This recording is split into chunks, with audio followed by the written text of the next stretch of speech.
বার্তা এক নজর।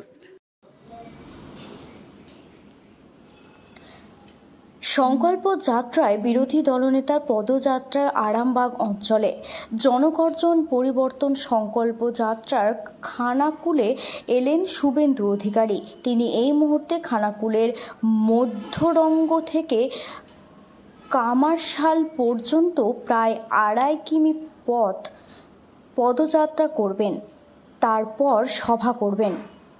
সংবাদদাতা রাজেশ কুমার, বার্তা এক নজর।